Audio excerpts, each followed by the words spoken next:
Sir, അതിർത്തി ഇപ്പോൾ ശാന്തമായിരിക്കുകയാണ്. സ്കൂളിലൊക്കെ തുറന്നു, കുട്ടികളൊക്കെ പോകാൻ തുടങ്ങി എന്നൊക്കെയുള്ള വാർത്തകളാണ് വരുന്നത്.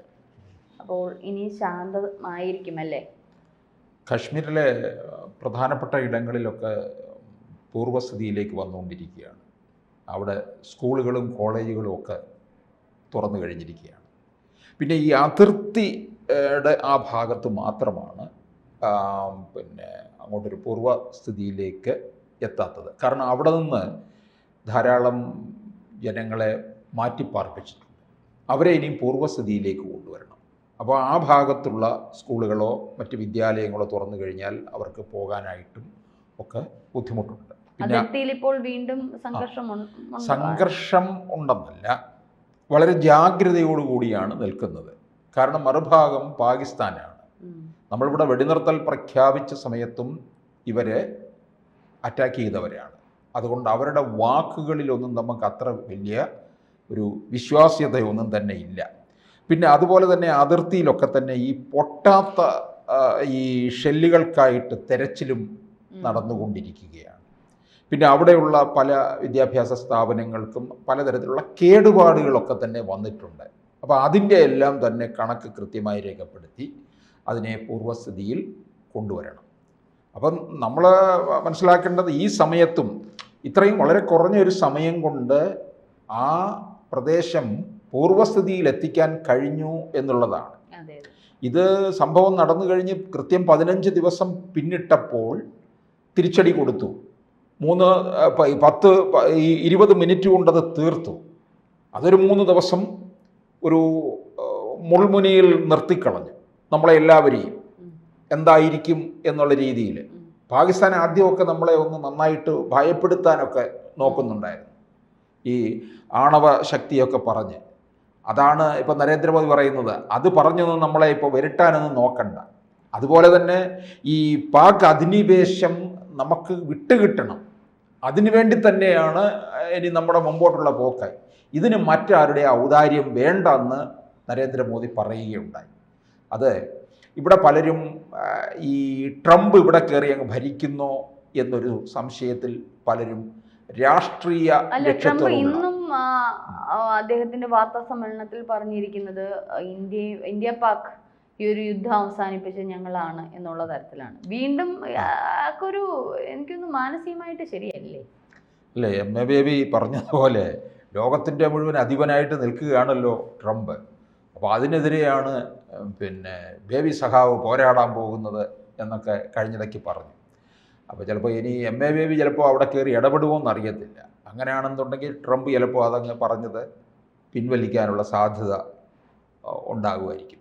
അല്ലെ, മോദി ഇന്ന് കൃത്യമായിട്ട് പറഞ്ഞിരിക്കുകയല്ലേ, ഇതിനകത്ത് മറ്റാരുടെയും തന്നെ ഔദാര്യം ഒന്നും ആവശ്യമില്ല, ഇത് ഞങ്ങൾ തമ്മിൽ തീർക്കേണ്ടതായിട്ടുള്ള പ്രശ്നവുമാണ്. അത് ഓപ്പറേഷൻ സിന്ദൂർ വെടിനിർത്തലിൽ എത്തിച്ചത് അവരാണ് എന്ന് ചിലർ അവകാശപ്പെടുന്നുണ്ടാകാം. പക്ഷേ അതിൻ്റെ നിജസ്ഥിതി അങ്ങനെയൊന്നും അല്ല എന്ന് കൃത്യമായി പറയുകയുണ്ടായി.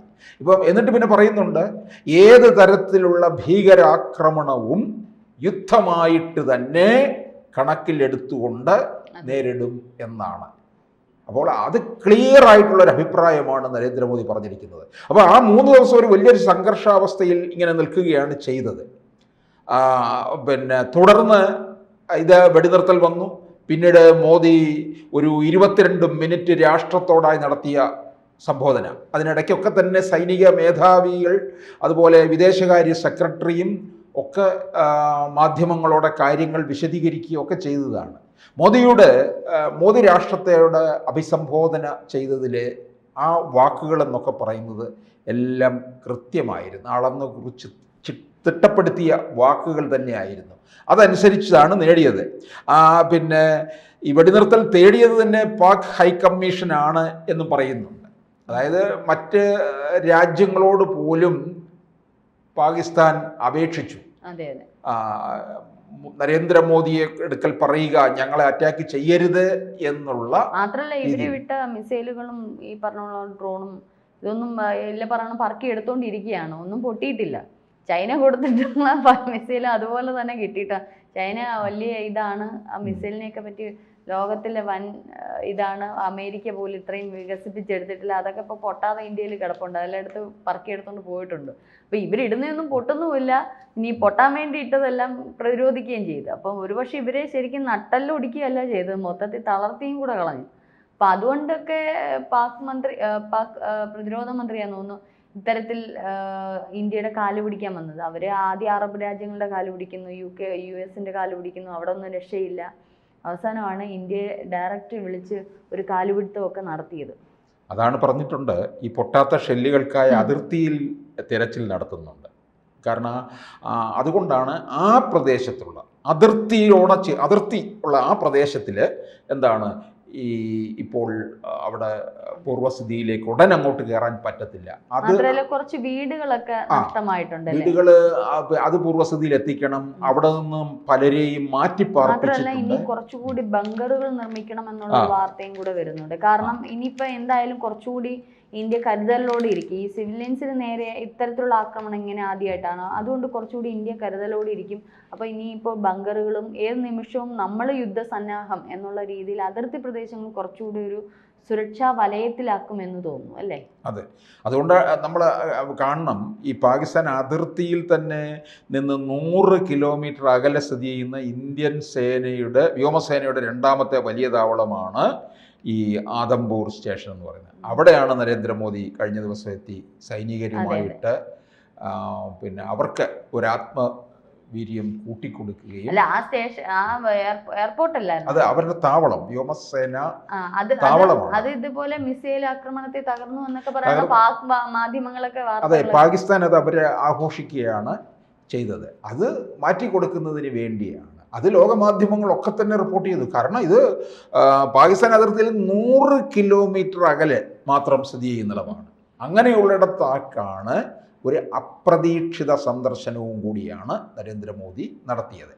അപ്പോൾ അത് ഈ കാശ്മീരിനെ ഇനിയും പൂർവ്വസ്ഥിതിയിൽ എത്തിക്കുക എന്നുള്ളത് കേന്ദ്ര സർക്കാരിൻ്റെ ഏറ്റവും വലിയൊരു അധ്വാനം തന്നെയാണ്. കാരണം നല്ല രീതിയിൽ പോവുകയായിരുന്നു. അവിടെ ഒരു വർഷം ഏതാണ്ട് 2 കോടിയിലധികം ടൂറിസ്റ്റുകൾ വന്നു പോയിക്കൊണ്ടിരുന്നിടമാണ്, വിദേശികൾ അടക്കം.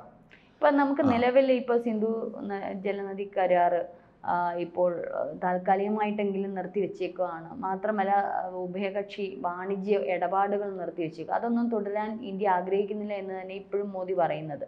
ഒപ്പം തന്നെ പാക് അധീന കാശ്മീർ പിടിച്ചെടുക്കും എന്നുള്ളൊരു വാർത്തകളും കൂടി വരുന്നു. കാരണം ഇതിപ്പോൾ കാശ്മീരുമായി ബന്ധപ്പെട്ട് ഇന്നും ഇന്നലെയും തുടങ്ങിയതല്ല. അപ്പോൾ ഇനിയെങ്കിലും ഇന്ത്യൻ ജനതയ്ക്ക് അതിൽ നിന്നൊരു മോചനം നമ്മളെല്ലാവരും ആഗ്രഹിക്കുന്നുണ്ട്. കാശ്മീർ നമ്മുടെ ഇന്ത്യയുടെ ഭാഗമാണ്, അത് കിട്ടണം എന്നുള്ള തരത്തിൽ തന്നെയാണ്. ഇപ്പോൾ സൗദി രാജാവ് വരെ പറഞ്ഞു, അത് നിങ്ങൾ മുൻകാലങ്ങളിലുള്ള ചരിത്രം പഠിച്ചു കഴിഞ്ഞാൽ അത് കാശ്മീരി ഇന്ത്യയുടെ തന്നെയാണ്, പാകിസ്ഥാൻ്റേതല്ല. അപ്പം അത് അവർക്ക് തിരിച്ചു കൊടുക്കണമെന്നുള്ളത്. അപ്പോൾ ഇപ്പോഴും ഇതിൻ്റെ ഈ ഒരു സംഘർഷം നിലനിൽക്കണമെങ്കിൽ ഇനി കാശ്മീർ മുഴുവനും ഇന്ത്യയുടേതാവുമ്പോഴാണ് ഇതിനൊരു പരിസമാപ്തി ഉണ്ടാകുന്നത്.